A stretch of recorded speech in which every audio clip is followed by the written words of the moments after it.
Okay, wait. Okay. Um, Alrighty. I've already expressed the be patient, give it time.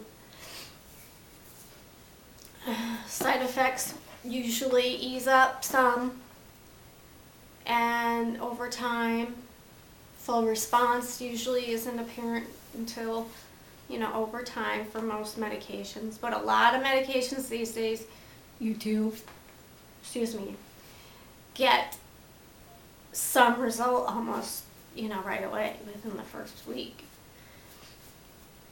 I'm going to give you some examples of interesting medication stories for me. Just recently, I take a medication for nerve pain in my face. It's an anti-seizure med called Neurontin or gabapentin. And they did, and in some instances still do, use that for a mood stabilizer and bipolar disorder. But I think they did find that it didn't work out quite very well as the others. But anyway, I took this teeny tiny inky dinky dose for the nerve pain. It controlled the nerve pain, and it was such a small dose I didn't, because in the past when I had it before my surgery, they had to increase the dosages so much, and I was seeing double and walking in the walls and stuff. I hated it. And so when it came back, we started at tiny dosages, and the pain was relieved and don't have those side effects. Well, this winter it got very cold here. Very cold, and that is one of the triggers of the pain when I was breathing in the cold air in my nose. And so I had permission to increase my Neurontin from 1 tablet to 2 in the morning if I needed to, which I did. And that very first day, I was totally manic. I was flying high. I don't know what it's like to be on heroin or cocaine, but I can tell you that I think it felt something like that, both of them at the same time.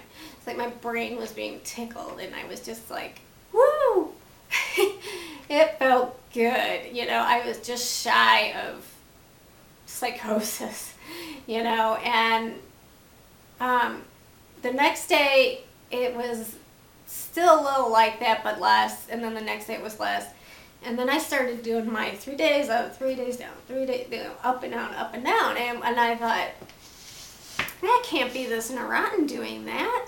But it started the very day. And I'm like, am I going to have to decide between pain and this up and down? This stinks. Well, the weather eased up, and I decided I think I might prefer the pain. And I went back down to the dose I was on before. The pain didn't come back, thank God. And the up and down crazy stuff stopped. And so now we know that I should not be on higher dosages of Neurontin. And I told my psychiatrist, and she said, Megan,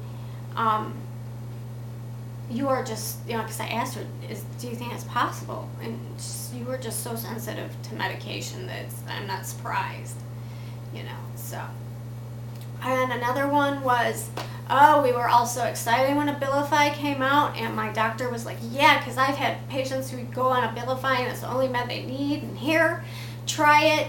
And because I've been years trying different mood stabilizers and still in and out of the hospital.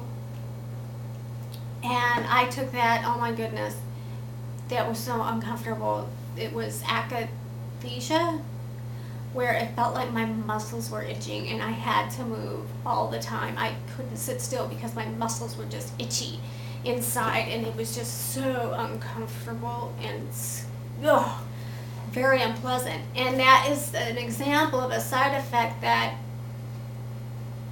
it wasn't going to hurt me, but it was so uncomfortable that she immediately took me off of it.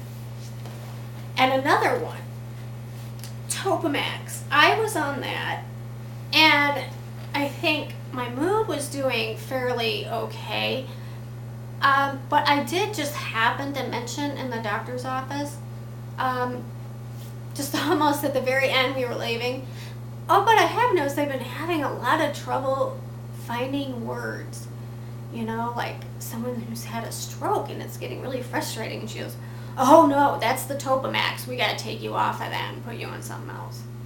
And you know what? That side effect lasted for a very long time. It was like years before I got rid of that side effect. And I didn't realize it was a serious side effect, or if even it was. But she knew it, you know? And it was an unusual, not a very common side effect, I should say. And one last one, like Seroquel, regular Seroquel, made my heart beat really hard. It was very, very uncomfortable. And Lithobid gave me tremors at low dosages. But as soon as they came out with extended release, so you don't get like this big release into your body and then slowly come down, it's like an even, slow release through the day. I don't have those side effects. I'm able to take those medications. Okay. Same med group, different jobs. Some medications, like you can be on, say, Depakote or Lithobid for a mood stabilizer, and then your doctor may want to add another mood stabilizer, but that's only because it's doing a different job that your first mood stabilizer isn't controlling. Like say if you're on lithium or Depakote and you're still having trouble with bipolar depression, they might add Lamictal, which is also a mood stabilizer, but it is known for helping depression specifically. And like Seroquel is an antipsychotic, but it's also, that's its label, but it is also given as an anti-manic. And Seroquel XR, the extended release, helps with the irritability of bipolar disorder that regular Seroquel doesn't. So those are examples of why you might be, you know, drugs that are in a group labeled, but they do different jobs.